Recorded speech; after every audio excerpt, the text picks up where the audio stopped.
क्या हो गया रोजा? अभी लाइव आई थी। तेरे हबीबी का मैसेज आ रहा था। क्यों? तेरे को तो पढ़ना नहीं आता। वो है ना ब्रोकर कम मैनेजर, वो तो पढ़ के सुना सकता था ना। बोल सकता था ना मम्मी, क्या हबीबी का मैसेज आ गया। बोला नहीं? क्यों ब्रोकर?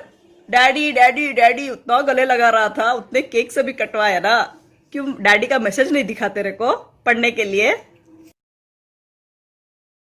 अस्सलामुअलैकुम वरहमतुल्लाहि वबरकातुहू। आप देख रहे हैं आपका अपना चैनल नूर रिएक्शन ब्लॉग।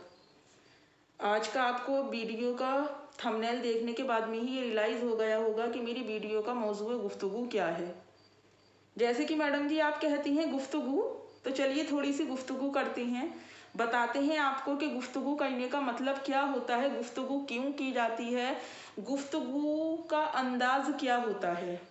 अभी जो मैंने आपको क्लिप दिखाई है, इस बहन की आपने क्लिप देखी है, तो जाहिर है जब आप लोगों ने देख ली, मैंने देख ली, तो क्या मैडम जी ने इसकी क्लिप नहीं देखी होगी? उसके बाद भी मैडम जी इस बहन को कभी पलटकर कोई जवाब नहीं देती हैं।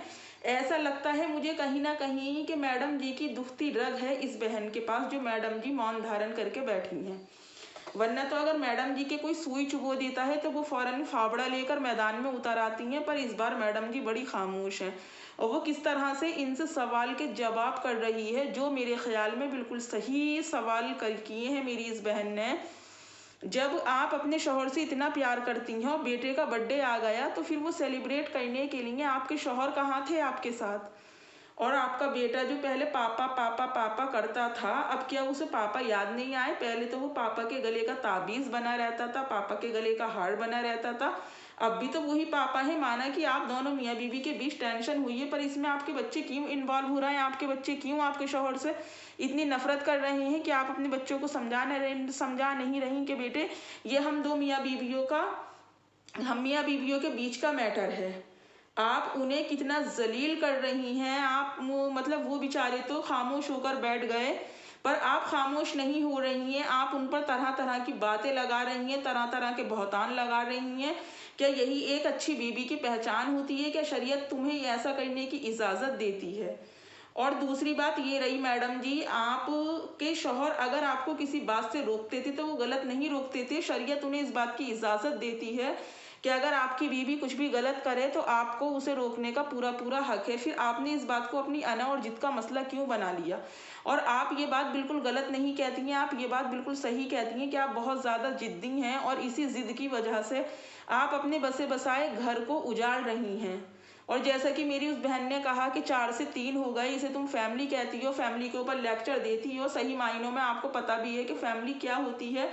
अगर आप एक इज्जतदार और शरीफ औरत होती और अपने घर को घर समझती हो, फैमिली का मतलब समझती, तो आप यूट्यूब पर ज्ञान नहीं बांट रही होती, बल्कि अपनी फैमिली को संभालने के लिए चल रही होती। जिससे अपनी फैमिली न संभाली गई, जो अपने शौहर को न संभाल सकी, तो वो हम जैसे और बहन भाइयों को मतलब बताएगी कि फैमिली किस चीज़ को कहती है। मैडम जी आप ज़्यादा तकलीफ ना करें, हम सब लोगों को ये चीज़ पता है कि फैमिली का मतलब क्या है। जानती है फैमिली वो होती है जहाँ पर छोटी छोटी सी तकलीफ अगर एक को होती है तो घर के जितने भी फैमिली मेंबर होती हैं सारे तड़प जाते हैं, एक दूसरे के सुख दुख में सारे साथ खड़े होती हैं। आपकी तरह नहीं है कि बगदाद जा रही हैं तो अकेली पहुंच गई, इराक जा रही हैं तो अकेली पहुंच गई, बेटे का बर्थडे आया तो वो भी अकेले ही मना लिया आपने। किस तरह की बीवी हैं आप, किस तरह की माँ हैं आप, किस तरह की आप अपने शौहर के साथ इस तरह का सलूक आप कैसे कर सकती हैं? कौन सी शरीयत, कौन सा इस्लाम, कौन सा मजहब आपको इजाज़त देता है ये सब कुछ करने की?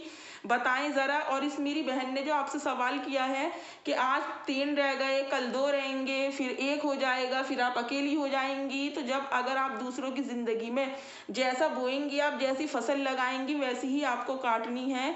इसीलिए अभी भी वक्त है, समझ जाएं। ये दौलत जो है 4 दिन की दौलत है। अगर ये दौलत अमर होती तो अबू जहल, अबू लहब, सज्जाद, फिरौन, कारून के खजाने आज भी इस दुनिया में अमर होते। पर आपको पता है अल्लाह रब्बुल इज़्ज़त ने फिरौन के खजाने में तो आग लगा ही लगाई, पर उसे हम जैसे भाई बहनों के लिए इबरतनाक बनाकर आज भी दुनिया में है वो। ना उसे ज़मीन ने कबूल किया, ना उसे आसमान ने कबूल किया, उसे दुनिया की किसी शय ने कबूल नहीं किया, उसे पानी ने कबूल नहीं किया, उसे हवा ने कबूल नहीं किया, हर एक चीज़ ने उसके ऊपर लानत भेजी है। तो मैडम जी ज़रा संभल जाएं। ये नहीं है कि सारी ज़िंदगी आपकी ही सरकार चलेगी। और आप जो अपने शौहर को बेचारों को इतना बदनाम कर रही हैं, तो क्यों बदनाम कर रही हैं? पहले आप ये कहती थी कि मेरे शौहर मेरे अगेंस्ट बोल रहे हैं, लोग उन्हें चढ़ा रहे हैं, लोग उन्हें मेरे खिलाफ कर रहे हैं। आज जब बेचारों ने अपने मुंह पे बिल्कुल ताला लगाकर चाबी फेंक दी, उनकी वो चाबी आपके पास आ गई क्योंकि आप नहीं चाहती थी वो आपके अगेंस्ट बोले, फिर भी देखिए उस शौहर की आपकी दरिया दिली, शराफत, इज्जत देखिए उस शौहर का कि वो बेचारे शौहर ने अपने मुंह पर ताला लगा लिया, पर आपके मुंह पर ताला नहीं लगाएगा, मतलब आपके मुंह पर ताला नहीं लगा। और मुझे ऐसा लगता है कि आपके मुंह पर ताला लगेगा भी नहीं। और इस बहन की इस बात का जवाब ज़रूर देना, जैसे कि आपने एक हाथ पर हबीबी लिखवाया, एक हाथ पर आपने अयूब शेख लिखवाया। ये आपको भी पता है और ये हम सबको पता है कि आपने ऐसा क्यों लिखवाया मैडम जी। इस सवाल का जवाब ज़रूर देना आप, ज़रूर ज़रूर ज़रूर। और आपको जब इतना ही प्यार था, जब आप अपने शौहर की इतनी ही इज्जत करती हैं, इतनी ही रेस्पेक्ट करती हैं, तो आप बगदाद शरीफ अकेले कैसे पहुंच गई? आप इराक कैसे अकेली चली गई? और आप शारजा में जब पहुंची तो वहां पर कितना चिढ़ा रही थी उन्हें कि देखो देखो देखो, मैं शारजा में हूँ, मैं शारजा में हूँ, मैं शारजा में हूँ। बगदाद और इराक और शारजा जाने वाली आप अकेली ऐसी औरत नहीं है, या आपकी फैमिली अकेली ऐसी फैमिली नहीं है।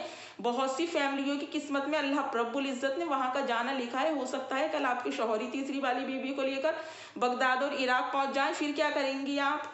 और अब आपसे जो है नहीं, अपनी तीसरी सौतन जो है वो बर्दाश्त नहीं हो रही, इसीलिए आप अपने शौहर को बदनाम करने की कोई भी चीज़, कोई भी बात आप खाली जाने नहीं दे रही। और जो कुछ भी मेरी इस बहन ने क्लिप में बोला है, आपको अक्का बोला है, जो कुछ भी बोला है, तो प्लीज़ इसका जवाब ज़रूर देना।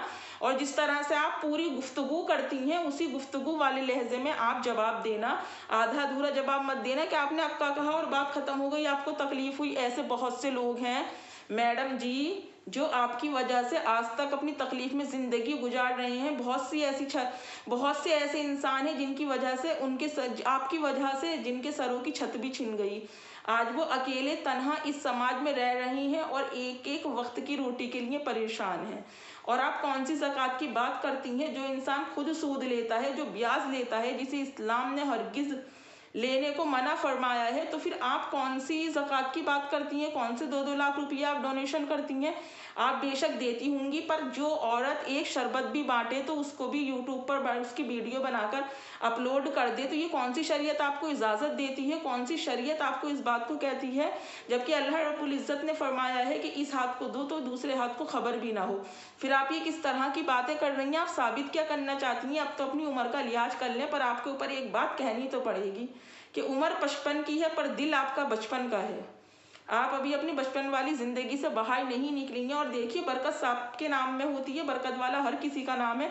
अगर अल्लाह आपके नाम में इतनी ही बरकत रखता ना, तो हर एक इंसान अपने नाम के बाद आपका ही नाम लगा लेता। कोई भी मतलब अपना जो नाम लगाते हैं नाम के साथ, वो नहीं लगाता हर किसी का नाम। समझ गई ना आप क्या होता फिर? इसीलिए अपनी इन हरकतों से बाज आएँ, तौबा करें और अपने शौहर को माफ़ करें, उनकी ज़िंदगी में वापस जाएं। और भी बहुत से ऐसे सवाल हैं जिनके टाइम टू टाइम मैं आपको जवाब देती रहूँगी।